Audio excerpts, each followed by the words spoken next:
Avez-vous déjà eu l'impression que tout va mal, même lorsque vous essayez de tout faire correctement, comme si votre vie était figée dans le temps, attendant quelque chose qui n'arrive jamais? Peut-être regardez-vous autour de vous et voyez-vous des gens s'épanouir, réaliser leurs rêves, tandis que vous portez le poids des frustrations, des promesses reportées et des combats solitaires que personne ne comprend. Je sais combien cela fait mal. C'est comme traverser un désert en espérant trouver une oasis qui semble toujours s'échapper. Et si je vous disais que cette attente touche à sa fin, que ce soir n'est pas une soirée ordinaire, qu'un mouvement spirituel est en marche et que votre nom y est inscrit, ce n'est pas une exagération. Ce n'est pas un hasard si vous êtes ici, à lire ceci en ce moment même. C'est une réponse, c'est une direction. C'est le murmure de Dieu qui vous dit « Préparez-vous ». Aujourd'hui, tout commence à changer. Dans cette vidéo, vous comprendrez pourquoi rien de ce que vous avez vécu n'a été vain, pourquoi vous avez été choisi. Et comme votre transformation, la spiritualité peut commencer dès maintenant, peu importe ce que vous voyez autour de vous. Parlons en foi qui bouge, persévérance qui soutient, prière qui relie, et comment Dieu agit livré de manière inattendue, bénédiction qui dépasse toute logique. Ce n'est pas un discours de développement personnel. C'est un accompagnement par quelqu'un qui connaît le chemin. Et je vous guiderai étape par étape pour que vous découvriez le véritable but de votre voyage. Croyez-moi, richesse, miracle et une nouvelle histoire, des informations sur votre vie sont révélées. Mais il y a un secret et il sera révélé ici. Avant de continuer, profitez-en et abonnez-vous à la chaîne. Activez la cloche pour ne manquer aucun mot et partagez cette vidéo avec celui que tu aimes. Il y a quelqu'un qui a autant besoin d'entendre ça que toi. Et maintenant, je veux vous proposer un défi. Écrivez dans les commentaires, avec courage et foi, la phrase qui scellera le début de ce changement dans votre vie. Aujourd'hui, je m'abandonne au plan de Dieu. Je suis prêt à être transformé. On y va ensemble? Parce que le ciel bouge et tu en fais partie. Vous connaissez ce sentiment de ne pas être à sa place, comme si votre vie était un puzzle dont les pièces ne s'assemblent pas? Beaucoup de gens vivent ainsi, pensant être nés par hasard, comme un numéro parmi tant d'autres. Mais laissez-moi vous dire une vérité puissante. Vous n'êtes pas là par hasard. Chaque détail de votre existence a un but. Vous avez été choisi par Dieu, choisi. Non pas parce que tu as eu de la chance, ni parce que tu as tout fait correctement ou que tu as toutes les réponses, mais parce que Dieu a vu en toi quelque chose que tu ne perçois peut-être pas encore. Il t'a vu dans le silence des petits matins, dans les larmes cachées, dans les prières murmurées. Il t'a vu quand tu as pensé abandonner, mais que tu t'es relevé quand même. Il t'a vu quand le monde t'a qualifié de faible, mais que tu as persévéré. Voilà ce qui émeut le ciel. Un cœur bien disposé, même brisé. Être choisi ne signifie pas une vie facile, mais plutôt une vie pleine de sens. Il ne s'agit pas d'avoir tout compris, mais d'être l'instrument de quelque chose de plus grand. Lorsque Dieu choisit quelqu'un, il ne regarde pas son CV, mais ses dispositions. Il n'est pas impressionné par les diplômes ou les réussites. Ce qui compte pour lui, c'est un cœur qui dit « Me voici ». Et si vous êtes arrivé jusqu'ici, c'est parce que, d'une certaine manière, votre cœur a déjà répondu à cet appel, même sans le savoir. Penser ainsi peut paraître audacieux, surtout si l'on se remémore sa vie et qu'on n'y voit que des échecs, des portes closes ou des erreurs passées. Mais attention, Dieu ne choisit pas les parfaits. Il donne du pouvoir à ceux qu'il choisit.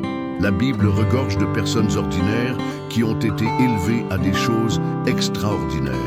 Moïse bégayait, David était le plus jeune et oublieux, Pierre était impulsif, mais ils ont tous été appelés et tous ont marqué l'histoire. Être choisi, c'est comprendre que votre vie est porteuse d'un message, que vos expériences, bonnes et mauvaises, serviront à guérir les autres. Elles inspireront, élèveront et guideront. Ce que vous avez traversé n'a pas été vain, c'était une préparation, c'était une construction, c'était le fondement de la mission que Dieu vous confie. Et peut-être êtes-vous à un tournant décisif, ce moment où tout semble confus, mais au ciel, tout est déjà défini. Le temps de la transformation est venu. Ce choix est personnel, il n'est ni hérité, ni imposé. C'est une invitation à livraison. Découvrir le vrai but-être lorsque vous acceptez cette invitation. quelque chose change. Vous commencez à marcher avec plus confiance, regardant vers l'avenir avec espoir, car il comprend qu'il ne marche pas seul. Dieu agit dans chaque détail, même dans ce qui semble désorganisé. Et il continue de murmurer « Je t'ai choisi ». Maintenant, qu'allez-vous faire de ce choix? Allez-vous fuir? Allez-vous faire semblant de ne pas avoir entendu? Ou allez-vous prendre position et dire « Si le Seigneur m'a choisi, alors je suis prêt ». Voilà votre réponse. Mais une chose est sûre, lorsque vous dites « oui », le ciel commence à bouger. Et ce qui semblait impossible commence à prendre forme. Car lorsque Dieu choisit, il prépare, soutient et accomplit également chaque souhait, promesse. Avez-vous déjà réfléchi au nombre de fois où vous avez cru que quelque chose était arrivé comme ça? Cette conversation inattendue qui a changé votre direction, ce retard qui vous a sauvé d'un accident, cette douleur qui vous a poussé sur une nouvelle voie. La vie semble pleine de coïncidences, mais laissez-moi vous dire, avec Dieu, rien n'est une coïncidence, tout a une raison d'être, même si cela semble absurde sur le moment. Vous n'êtes pas le fruit du hasard. Votre existence fait partie d'un plan divin, un plan plein de buts, direction et sens. En vérité, Dieu n'écrit pas d'histoire au hasard. Il trace des parcours avec précision, même si les lignes nous semblent confuses. Chaque détail, le quartier où vous êtes né, vos parents, vos erreurs, vos rêves qui semblent endormis, tout cela est la matière première d'un plan plus vaste. Certains vivent comme s'ils étaient jetés dans le monde, cherchant un sens, là où ils ne voient aucune forme. Mais ceux qui ont une compréhension spirituelle le comprennent. Ce qui nous paraît désordonné est souvent un alignement divin. Et voici un point qui pourrait vous émouvoir. Peut-être êtes-vous confronté à ce qu'il faut affronter pour être prêt. Cette lutte que vous détestez, cette porte fermée qui vous semble injuste, cette frustration qui persiste à revenir, tout cela forge en vous la structure nécessaire pour soutenir ce que Dieu veut vous offrir. Car Dieu ne se déverse pas. Bénédiction sur un terrain non préparé. Cela forge le caractère avant de libérer le destin. Quand vous comprenez que vous avez une appelée, tout commence à changer. On cesse de rivaliser avec les autres, car on réalise que personne ne peut nous voler notre place. On cesse de se comparer, car notre époque est unique, et on commence à avancer avec plus de confiance, car vous savez que même dans le silence, Dieu travaille en coulisses. Cela apporte paix, même dans le chaos. Car quelle que soit la force du vent, le bateau de votre vie a une direction. Mais voici le détail important. Le but n'est pas révélé d'un coup. Il est intégré. Persévérance quotidiennement. Dans les petites décisions, dans les pas de foi, c'est comme assembler un puzzle. On ne voit l'image complète qu'après avoir assemblé plusieurs pièces. Et oui, il y aura des pièces qui vous sembleront incohérentes, brisées, mais quand tout s'alignera, on réalisera que rien n'a été fait en vain. Alors, si aujourd'hui vous vous sentez perdu, ne sachant plus par où commencer, souvenez-vous de ceci. Tu as été appelé à vivre quelque chose de plus grand que vos traumatismes, plus grand que votre passé, plus grand que vos propres plans. Il y a une richesse spirituelle à être préparée, ce qui va au-delà de tout accomplissement matériel. Une vie qui a un but est une vie qui influence d'autres vies. Et c'est ce que Dieu veut faire de vous. Utilisez votre histoire comme un pont vers transformation. Il ne s'agit pas de perfection, ni de religiosité. Il s'agit livraison. Dire « Seigneur, même sans tout comprendre, j'ai confiance que ma vie est entre tes mains. » Car ceux qui vivent avec un but n'ont pas besoin d'avoir toutes les réponses. Ils ont juste besoin d'avoir espoir que, avec Dieu, chaque pas a un sens. Et savez-vous ce qu'il y a de plus puissant dans tout cela? Lorsque vous commencez à vivre selon ce but, d'autres personnes sont guéries simplement par votre présence. Votre cheminement devient un témoignage vivant que, oui, Dieu agit et que tout ce qui semblait aléatoire faisait en réalité partie d'un plan bien planifié. Tout le monde a un moment où il ressent le besoin de changer. Ce peut être lors d'une nuit silencieuse, lors d'un office religieux où les mots font mouche, ou même à ce moment où votre âme fatiguée murmure « Je n'en peux plus ». Et si ce moment est venu pour vous, laissez-moi vous le dire clairement et avec amour. Votre transformation spirituelle commence aujourd'hui. Mais ne croyez pas que la transformation soit magique ou spectaculaire. C'est bien plus un processus silencieux qu'un feu d'artifice. C'est se réveiller un beau jour et réaliser que l'on ne porte plus les mêmes fardeaux, que l'on ne réagit plus de la même manière, que l'on ne pense plus de la même manière. La vraie transformation, cela se produit de l'intérieur, et cela ne commence pas lorsque tout est parfait. Cela commence lorsque vous, même dans le pétrin, décidez de laisser à Dieu l'espace nécessaire pour faire ce que lui seul sait faire. Le tournant est toujours une décision. N'attendez pas que tout soit en ordre pour chercher le changement. Commencez comme vous êtes. Dieu n'attend pas de vous que vous soyez honnête. Il veut que vous soyez sincère. Il est expert pour transformer le chaos en objectif, les blessures en force, les histoires brisées en témoignages puissants. Mais il attend votre oui. Et ce oui peut être donné aujourd'hui, maintenant, là où vous êtes. Peut-être vous sentez-vous trop petit pour quelque chose de grand. Peut-être qu'on vous a répété toute votre vie que vous n'en étiez pas capable. Mais laissez-moi vous rappeler, Dieu ne choisit pas ceux qui sont capables. Il rend capables ceux qui sont choisis. Et si vous lisez ceci, ce n'est pas un hasard.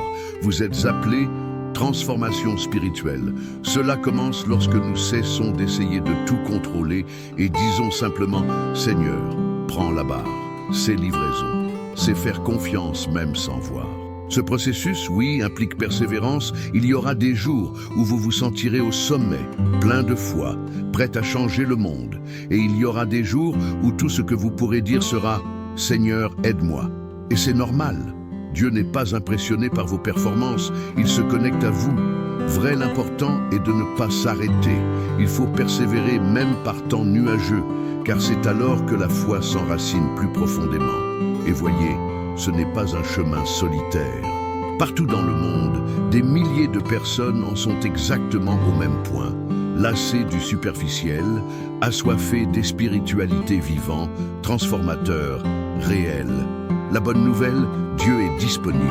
Aucun rituel, aucun lieu précis, aucune parole difficile ne sont nécessaires. Il suffit que vous disiez le cœur ouvert, fais-le en moi. Besoin d'un conseil pratique? Commencez votre journée avec prière simple et sincère. Lisez un passage de la Bible, comme les psaumes. Notez ce qui vous touche. Trouvez une communauté de foi où vous pouvez cheminer ensemble. Et si possible, parlez de ce que vous traversez à une personne de confiance. C'est semer les graines du changement. N'oubliez pas, la transformation ne consiste pas à devenir quelqu'un d'autre. Il s'agit de révéler qui vous êtes déjà en Dieu. Il s'agit de libérer des dons, de guérir de vieilles blessures et de retrouver ce qui semblait perdu. Dieu ne veut pas seulement que vous alliez mieux. Il veut que vous vous épanouissiez. Et cela commence lorsque vous cessez de fuir et que vous commencez à tendre la main. Aujourd'hui pourrait être le premier jour d'une nouvelle phase. Une phase de plus paix, plus de sens, plus d'alignement avec le ciel. Nul besoin d'attendre le bon moment. Le moment est venu, car lorsque vous vous rapprochez de Dieu, il court vers vous. Et alors, l'impossible devient un détail.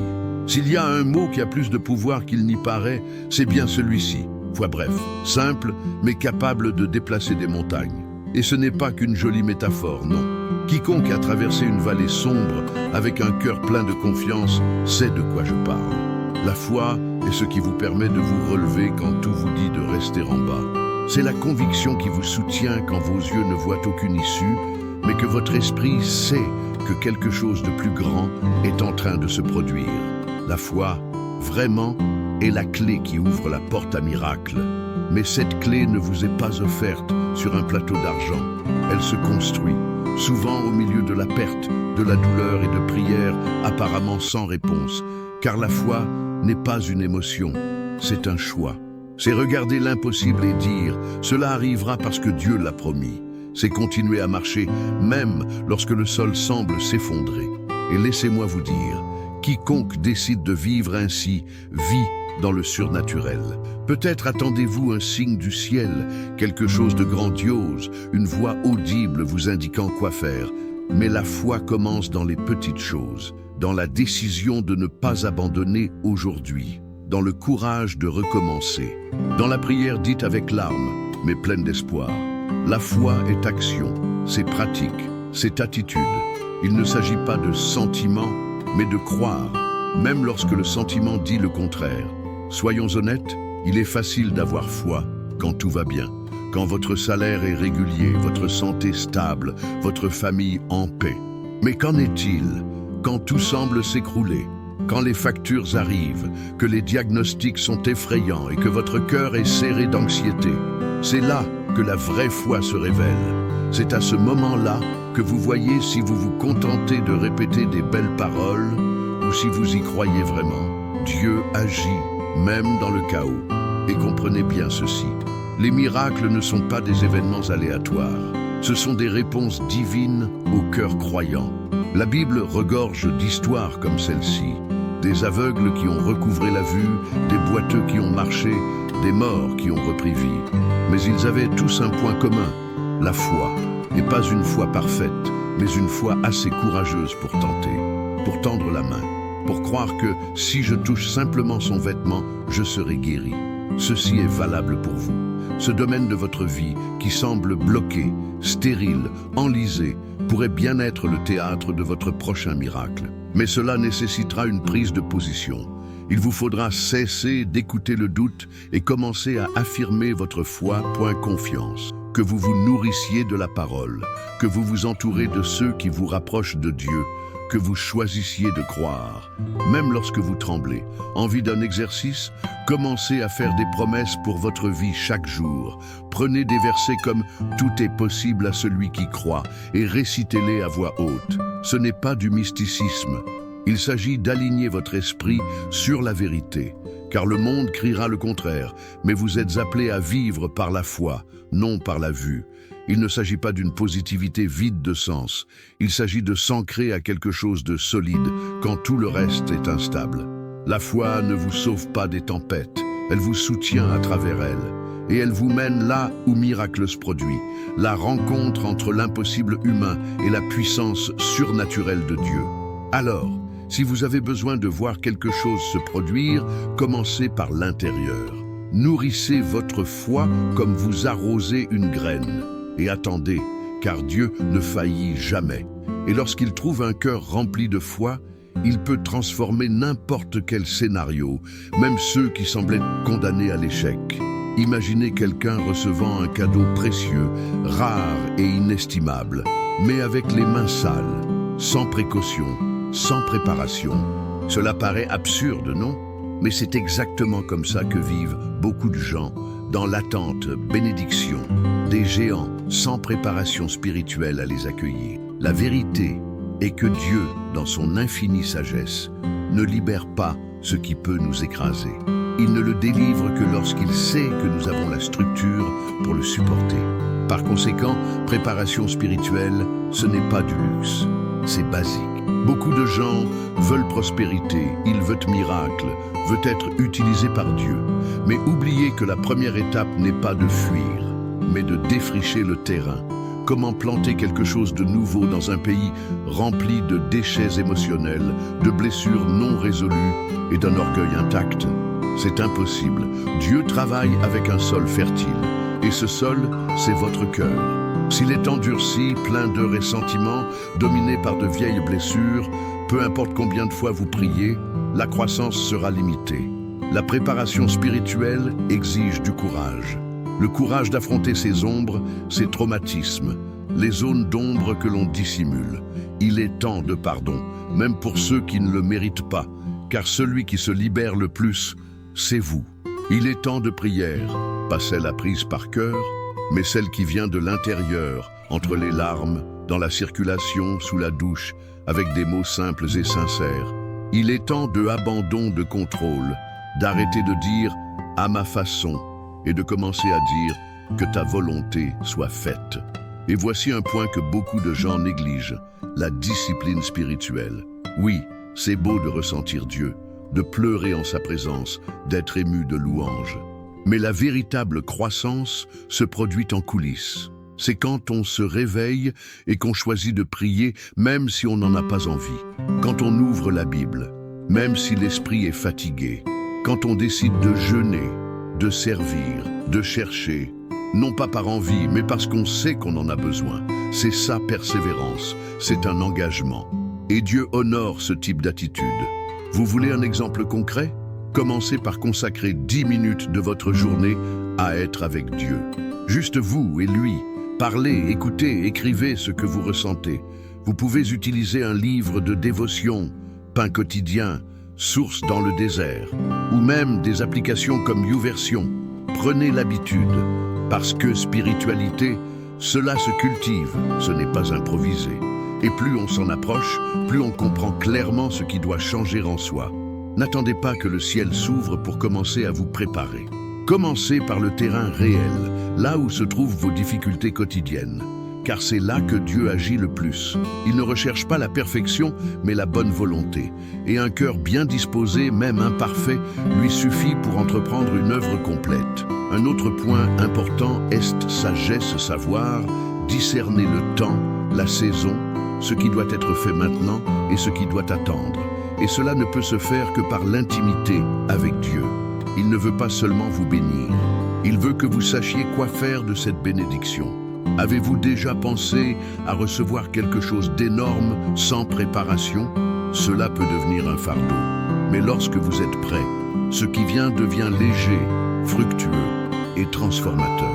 Alors, si vous attendez quelque chose depuis longtemps et qu'il n'est pas encore arrivé, ce n'est peut-être pas parce que Dieu a dit non, mais parce qu'il attend encore votre oui pour préparer l'environnement. Votre esprit, votre cœur, votre routine. Et cela commence par de petits pas d'obéissance, par des attitudes invisibles, mais qui changent tout. Dieu œuvre dans des environnements préparés. Et aujourd'hui pourrait être le jour où vous amorcerez cette réforme intérieure. Il ne s'agit pas de mériter, mais de répondre. Et si vous répondez sincèrement, il agira profondément. Nous vivons dans une génération qui mesure le succès à l'aune de ce qui se compte. Abonnés, salaire, like, mètres carrés. Ce n'est pas faux. Travailler, réussir, prospérer, tout cela a sa valeur. Mais laissez-moi vous poser une question directe. Que se passe-t-il quand l'argent ne résout rien? Qu'en est-il quand on a une maison, une voiture et un statut, mais qu'on ressent malgré tout un vide qui ne disparaît pas? C'est là qu'intervient une vérité que beaucoup ne découvrent que trop tard. Richesses spirituelles sont ce qui soutient véritablement une vie pleine.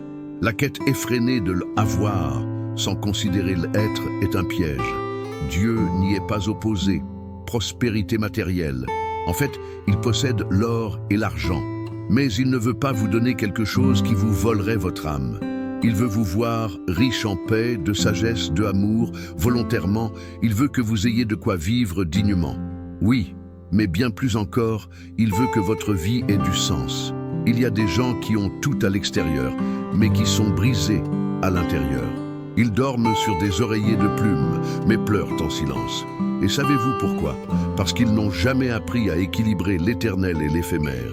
Ils n'ont jamais investi de temps dans le développement de leur esprit.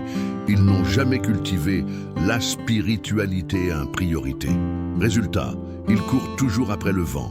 Le vrai richesse spirituelle n'apparaît pas sur votre relevé bancaire, mais dans les fruits que vous générez. C'est cette sérénité au milieu de la tempête. C'est fois la capacité de résister même quand tout s'écroule.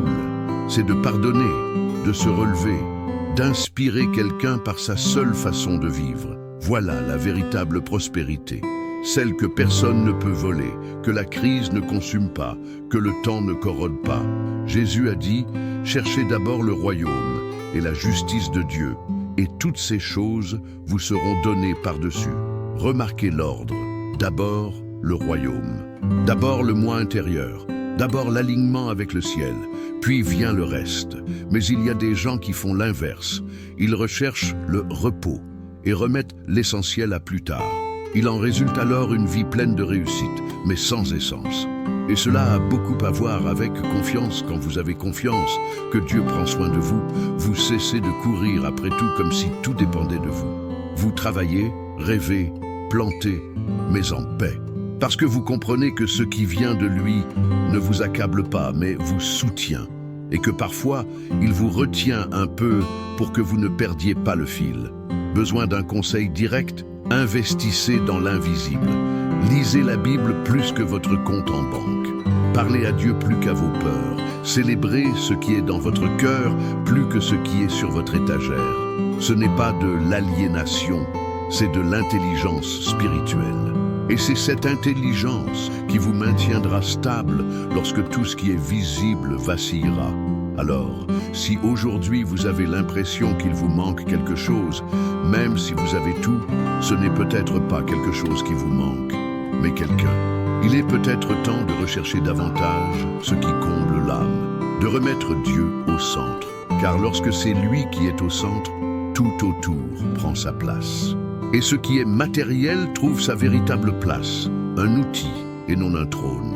C'est drôle comme parfois le ciel semble plus calme au moment même où nous avons le plus besoin d'entendre quelque chose. On prie, on attend, on bouge, mais rien ne semble changer.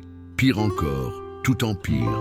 Mais ce que peu de gens réalisent, c'est que ce scénario apparemment chaotique pourrait bien être le signe que bénédiction frappe à la porte. Oui, c'est vrai, la tourmente précède souvent la victoire. Le chaos avant l'ordre, le désert avant la terre promise. Pensez-y, avant la naissance vient la douleur de l'enfantement. Avant la résurrection vient la croix. Avant la paix vient la guerre intérieure. Dieu a une façon très particulière d'agir, et bien souvent il permet que l'environnement s'assombrisse pour que la lumière de transformation alors, si tout devient plus difficile, si les portes semblent verrouillées et que votre âme est fatiguée, ne vous découragez pas. Vous êtes peut-être plus proche du miracle que vous ne le pensez. L'un des signes les plus courants de l'imminence d'un événement est l'inconfort. Cette agitation qui survient sans explication. Ce sentiment d'avoir besoin de bouger, de changer, de grandir, ce n'est pas de l'anxiété, c'est l'esprit qui pressent que quelque chose bouge. Et ce quelque chose, c'est Dieu à l'œuvre. Il fait bouger les choses, harmonise les détails, prépare les personnes et les opportunités. Et tout cela requiert votre participation ou confiance. Un autre signe est une résistance accrue. Cela semble contradictoire, n'est-ce pas ? Mais lorsque l'ennemi comprend que quelque chose d'important va se produire, il intensifie ses attaques. Les flèches fusent avec plus de force. Le doute murmure avec plus d'insistance. Les circonstances deviennent plus difficiles. Ce n'est pas de la malchance, c'est une confirmation. C'est la réponse spirituelle à l'impulsion divine. C'est comme si l'enfer savait avant vous que le ciel avait déjà décrété quelque chose de nouveau pour votre vie. Et en plus, il y a des moments où, au milieu de toute cette pression, vous commencez à ressentir une paix. Cela n'a aucune explication. Tout continue d'être difficile, mais intérieurement, quelque chose vous soutient. Cette paix est un signe de maturité spirituelle. C'est le Saint-Esprit qui vous dit « Calme-toi, je suis là ».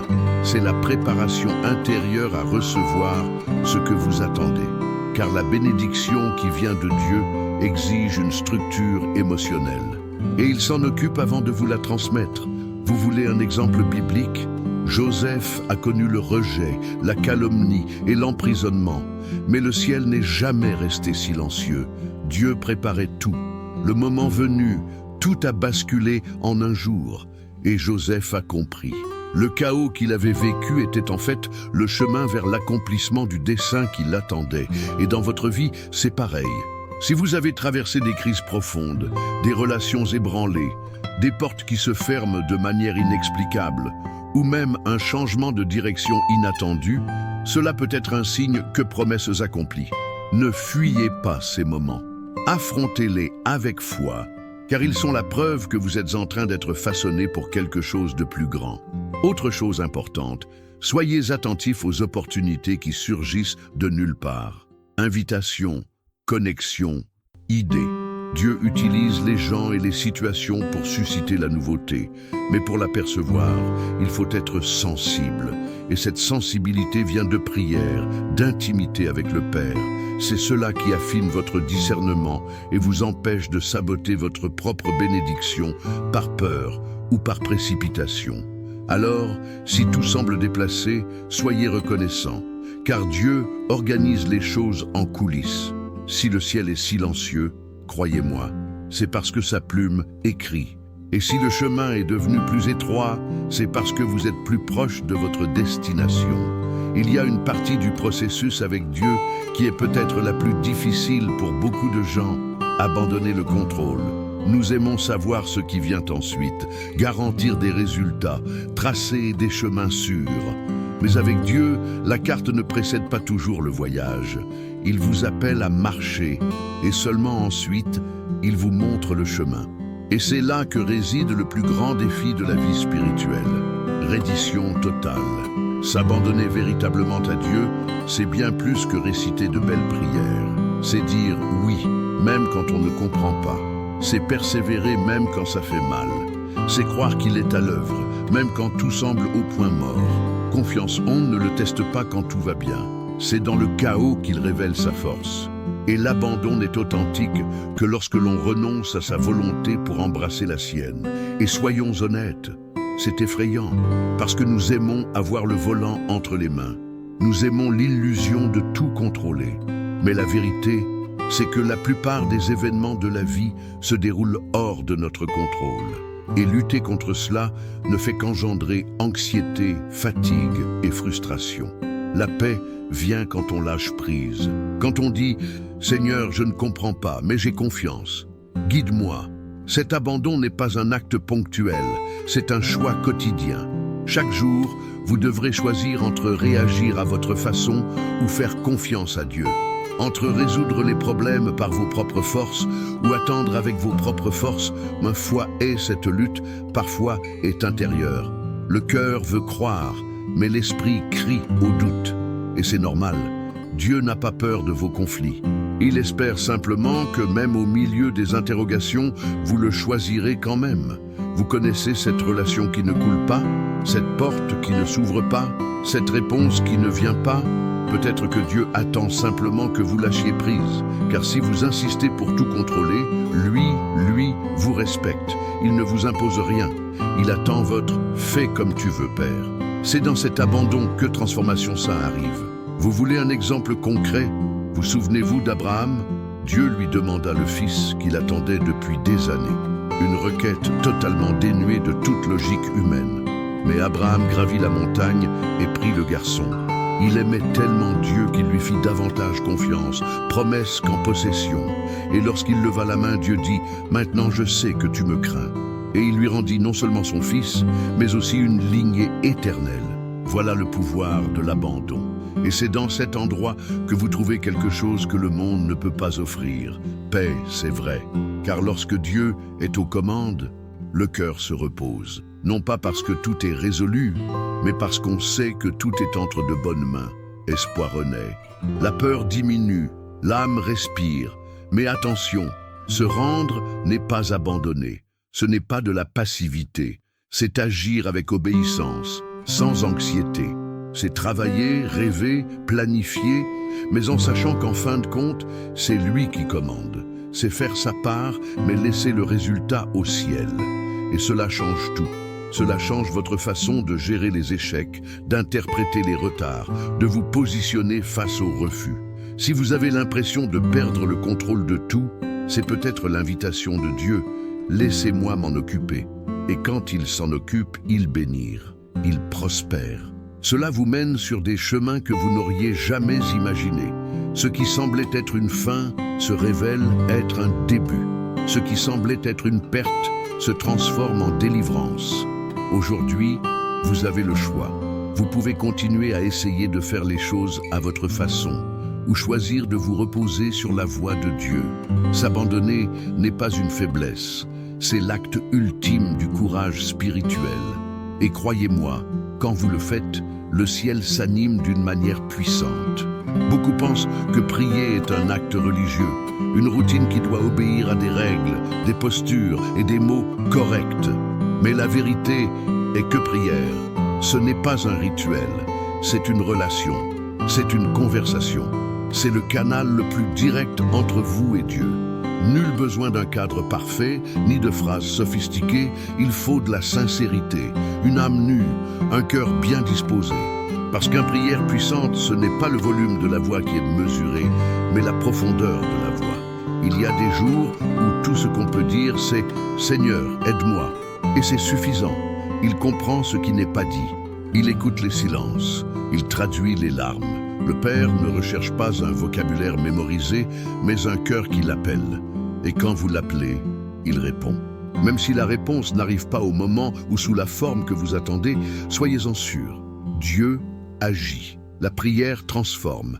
Elle transforme votre environnement, elle vous transforme. Non pas parce qu'elle change votre situation comme par magie, mais parce qu'elle change votre façon de l'affronter. Lorsque vous priez, votre vision s'aligne avec le ciel. Vos pieds restent sur terre, mais votre esprit s'élève. Vous commencez à voir les choses comme Dieu les voit, et cela change tout. Vous voulez un exemple? Commencez votre journée en priant, avant même de toucher votre téléphone. Vous pouvez le faire les yeux fermés ou sous la douche. Parlez à Dieu comme vous parleriez à un ami. Soyez reconnaissant pour ce que vous avez. Demandez-lui la force d'affronter l'avenir. Donnez-vous à fond. Cela ajuste votre concentration, affine votre esprit et prépare le terrain pour recevoir tout ce dont vous avez besoin. Sagesse, orientation, réconfort ou courage. Et ne vous y trompez pas, la prière fait bouger l'invisible. Combien de fois avez-vous vu quelque chose changer sans explication? Une porte s'ouvrir sans logique, une situation se résoudre de manière inattendue. Vous pouvez être sûr qu'il y avait de la prière. Et parfois, ce n'était même pas votre prière. Quelqu'un intercédait pour vous, car la prière vous relie non seulement à Dieu, mais aussi aux autres. C'est un réseau de foi qui vous soutient lorsque vos forces s'épuisent. Mais attention, la prière n'est pas un outil d'échange. Ce n'est pas « je demande, Dieu me donne ». C'est plus que cela.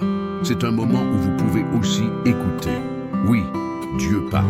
Par la parole, par les pensées, par une paix soudaine, par des sensations que seuls ceux qui sont intimement avec lui comprennent. Et plus vous priez, plus vous apprenez à discerner sa voix au milieu du bruit de la vie. Vous souhaitez approfondir cette connexion. Essayez de tenir un carnet de prières. Notez vos demandes, vos remerciements, vos promesses. Notez les réponses. Cela renforce votre foi, montre combien Dieu a été fidèle, même quand on oublie. Et quand on regarde en arrière, on constate que beaucoup de nos demandes ont été exaucées. Certaines, Dieu merci, même un non nous a sauvés du pire. La prière est aussi un combat. C'est là que vous livrez les plus grandes batailles spirituelles. C'est là que vous protégez votre foyer, votre esprit, votre cheminement. N'attendez pas que le problème survienne pour prier. Priez à l'avance. Priez en prévention, pas seulement comme remède. Car prier, c'est comme respirer. Si vous vous arrêtez, vous vous affaiblissez. Mais si vous maintenez le rythme, votre spiritualité reste vivant, actif, palpitant. En fin de compte, la prière est un acte d'amour ceux qui aiment communiquer. Et Dieu désire ardemment ce moment avec vous. Il n'a pas besoin de votre prière pour agir, mais il veut l'utiliser pour vous transformer. Car au fond, le plus grand miracle que la prière accomplit réside dans celui qui prie. Après avoir lu tout ce que vous avez lu, la question demeure. Êtes-vous prêt à vivre le changement que vous attendez? Car la vérité est que Dieu a déjà préparé le chemin, mais c'est à vous de décider de le suivre. Tout ce qui est abordé ici n'est pas une simple théorie, c'est un guide pratique, réel et accessible. Et le meilleur, tout est à votre portée. Vous vous demandez peut-être par où commencer. Commencez petit, mais commencez. Choisissez un moment dans votre journée pour prier, même si ce n'est que pour 5 minutes. Prenez votre Bible, lisez un psaume, réfléchissez, observez vos pensées, vos réactions, décidez de pardonner, pratiquez le silence. Parlez à Dieu comme vous parleriez à un père, parce qu'il écoute. Et plus qu'écouter, il répond. Arrêtez-vous maintenant un instant et réfléchissez. Où avez-vous besoin de libérer le pardon? Dans quel domaine devez-vous céder le contrôle? Quelles promesses avez-vous oublié de nourrir avec foi? Quel changement savez-vous déjà que vous devez apporter? Ces questions ne visent pas à vous mettre la pression, mais à vous stimuler, car la foi sans pratique n'est que théorie. Et votre vocation est de vivre pleinement ce que Dieu a prévu pour vous. Si ce contenu vous a parlé, abonnez-vous à la chaîne, activez dès maintenant les notifications et partagez-les avec quelqu'un qui a besoin d'entendre ces mots. C'est peut-être exactement ce qu'il attendait. Et dites-moi dans les commentaires, quel est le point qui vous a le plus touché? Marchons ensemble, avec détermination, foi et volonté de transformation.